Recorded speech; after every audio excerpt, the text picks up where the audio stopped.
In the last video, we looked at Rob Van Dam's introduction to pro wrestling and his time in ECW. After Vince McMahon purchased WCW and ECW, Rob Van Dam would make his way to the WWE to take part in the invasion angle. From here, Mr. Monday Night would end up becoming one of the most popular and entertaining stars in the WWE.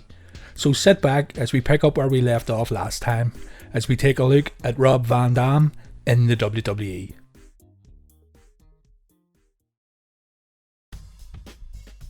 Despite coming into the WWE as a heel, RVD's reputation preceded him and he was an instant fan favourite upon his full-time arrival. Rob showed up on the July 9th, 2001 episode of Raw in Atlanta, Georgia and attacked Kane and Chris Jericho. He was then booked into a massive tag match later that night featuring the ECW stars taking on the WCW and the WWE, but WCW would join forces with Extreme Championship Wrestling and attack the home team. Van Dam walked into the Invasion pay-per-view in July 2001 and tore it up with Jeff Hardy for the Hardcore title, a match that he would win. Personally, I feel that RVD vs Jeff Hardy was the match of the night. While we all would have booked the Invasion pay-per-view differently, the show did end up the highest grossing non-WrestleMania event in WWE history, so plenty of eyes were able to see Rob Van Dam work, possibly for the first time. RVD and Hardy complemented each other well in the ring, and their match included lots of risk and aerial offense as expected. WWE done the right thing and kept the Hardy vs RVD feud going all the way to SummerSlam, with RVD dropping and regaining the title along the way. Van Dam was then booked into mostly semi-main event spots, but also had matches with main eventers like The Rock and even Alliance leader Steve Austin. RVD would go on to represent the Alliance at the Survivor Series in the winner-take-all 10-man tag main event, which Team WWE won. Being way too popular and not getting the desired boos WWE expected, the decision was made to turn RVD into a babyface. He dropped the Hardcore title but went on to WrestleMania 18 to challenge William Regal for the Intercontinental belt. RVD won the match, beginning his first of 6 IC title reigns within the WWE. RVD would get drafted to Raw during the first ever brand extension, taking the IC title with him. He dropped the title to Eddie Guerrero, but he did, for a brief moment, hold the WWF Undisputed Championship. The night after Judgment Day 2002, RVD faced The Undertaker for the title. After winning the championship, Ric Flair had the match restarted and Taker got the belt back. This is kind of forgotten these days, but it did happen. Much is made of Chris Jericho defeating Triple H for the title on Raw, only to drop it again moments later, but the same thing happened with RVD. Rob gained his IC title back from Guerrero, and from there he went on to unify the IC and European titles on the July 22nd 2002 edition of Raw in another solid match with Jeff Hardy. Just 1 week later he dropped the unified title to Chris Benoit, but regained it again at SummerSlam 2002. Van Dam wasn't finished unifying titles though, as on the August 26th episode of Raw, he defeated Tommy Dreamer to unify the Hardcore title with the Intercontinental title. So at the point when RVD held the Intercontinental Championship, it had also absorbed the European and Hardcore Championships. Van Dam would then enter into a feud with Triple H, who was, at this point, one of the company's biggest heel wrestlers. Many have said that RVD was another victim of Triple H's ego during this time, as Rob was never able to gain the upper hand in this feud. A long-running rumour also, whether you want to believe it or not, was that RVD declined Triple H's offer of taking him under his wing to help him with promos and ring presence. Again, it's up to you if you believe this, but it's a rumour that's been floating around for quite some time. In the end, Triple H cost RVD his IC title by interfering in a match against Chris Jericho, and Triple H also defeated RVD in a world title defence at Unforgiven. Rob Van Dam said of Triple H, "People talk about that and you see what you see, him dominating, and then if you figure he's in the decision making position and he's the one dominating, then of course you're going to say, hey, he's beating everybody. And then when you have your favourites that you'd rather see come up, but you see him stomping him down, then I think anyone's got a right to their opinion just from observing. The vibe that I always got from him was that he had his own agenda, and I never felt like he thought like, hey, RVD is a great role model presentation for WWE, let's put the belt on him. I never felt that. I think he didn't look at me in that manner, and I never felt like I was one of the guys that he was going to get behind or anything like that. Rob was kept in the world title hunt but failed to capture the gold, mainly due to Triple H interference. He did have somewhat of a dream match on the November 25th episode of Raw when he worked against Shawn Michaels, but Shawn was still kind of finding his feet during this time period, and while having good matches, he wasn't quite back to showstopper status just yet. Rob was moved away from the world title picture and formed an unlikely tag team with Kane. The pair would go on to win the tag titles, and they were fairly popular, but RVD had moved from working matches against Shawn Michaels, Triple H and Chris Jericho to now feuding with the likes of La Resistance.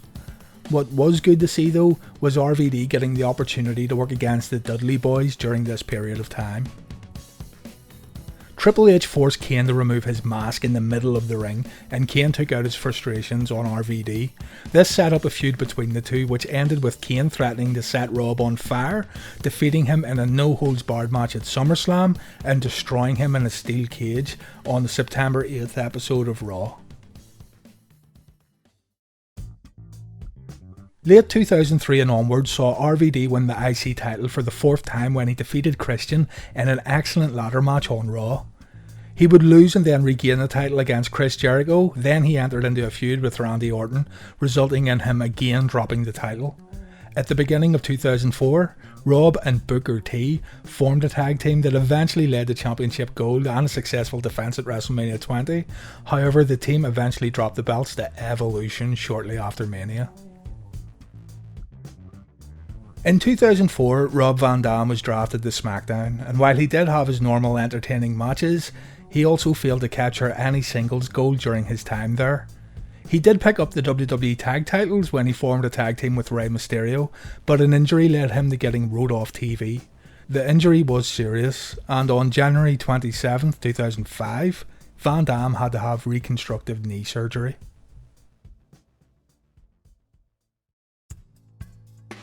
Before RVD went out with his injury, the WWE released a highly recommended Rise and Fall of ECW documentary on DVD. The documentary sold very well, thanks mainly due to its subject matter and fans still having an appreciation for ECW. This prompted Rob Van Dam to approach Vince McMahon about having a one-night ECW reunion show. WWE already had some of ECW's top stars already on the payroll. Names like the Dudley Boys, Tommy Dreamer, Taz and Rhino were already working for WWE, and even bigger stars who worked in ECW before, like Chris Jericho and Chris Benoit, could also get in on the action. Vince McMahon agreed, and so ECW One Night Stand was booked for June 12, 2005. I'll be sure to make a standalone video for the first 2 One Night Stand pay-per-views, but in short, this event didn't feel like a WWE event. It really did feel like an old night of ECW action. It was done tremendously well. RVD was injured and could not compete at ECW One Night Stand in 2005. He did cut a work shoot promo in the ring, saying that missing this show is worse than missing WrestleMania. He did end up having a bit of a tussle in the ring, but it really was a shame that he didn't get the chance to work a proper match in this show. He would, however, get the chance to work in the second, more WWE orientated One Night Stand. But just to quickly go back to the RVD promo with the first One Night Stand, I thought this was really well done. It was good to see Bill Alfonso back beside RVD also, and it was also good that RVD made a point of talking about how limited his promos had become in WWE. 6 months after the first One Night Stand, RVD made his comeback at the 2006 Royal Rumble. He wasn't successful here, but he did manage to win the Money in the Bank briefcase a few months later. ECW was revived as its own brand, and RVD was drafted to this new ECW by Paul Heyman. Rob Van Dam decided he would cash in his Money in the Bank briefcase at the second One Night Stand pay-per-view against WWE champion John Cena. This would be the most successful period in RVD's WWE career, yet probably the most disappointing also.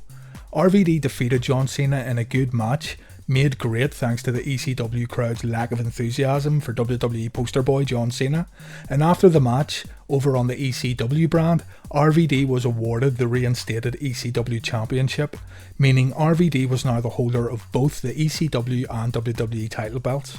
Van Dam would defend both titles, but their reigns didn't last long.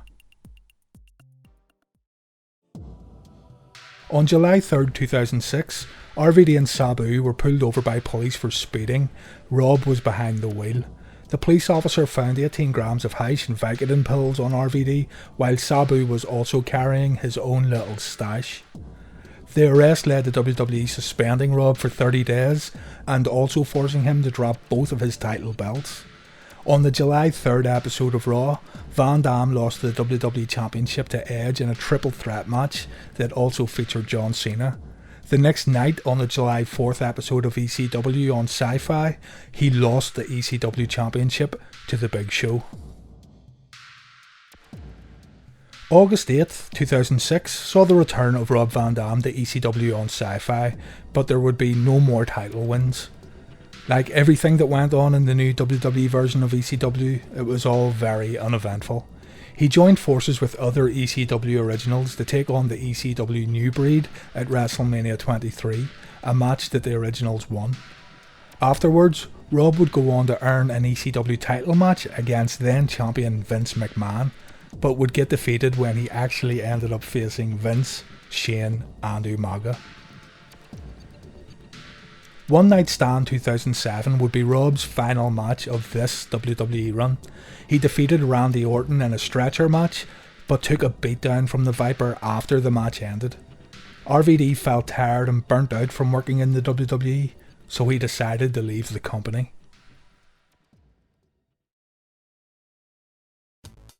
Rob spent some time in the independents afterwards before signing with TNA in 2010, where he won both the TNA World Championship and the X Division title. RVD would make a comeback to the WWE in 2013, much to the delight of WWE fans. It was great to see Rob back in a WWE ring, and it seemed he hadn't missed a step. Rob only signed a 1-year deal, however. Van Dam came back to participate in the 2013 Money in the Bank ladder match, which he was unable to win. From here, he was mainly booked to lose as he put over talent like Cesaro and Alberto Del Rio. It was clear that WWE had no plans to book RVD as a main guy again, and he had his final match with the company on the August 29th episode of SmackDown, where he lost to Seth Rollins. His second WWE run, to me, was a bit of a flop. It was great to see RVD back in the WWE, and he could still have good matches for sure, but it seems he was just brought back to put others over. While I do understand this from a business perspective, it still would have been really cool to see RVD pick up some big wins. He could still go at this period, not like the way Goldberg and maybe Undertaker is today. RVD was still very, very capable when he came back to the WWE in 2013, so it is a shame that the company didn't use him a bit better.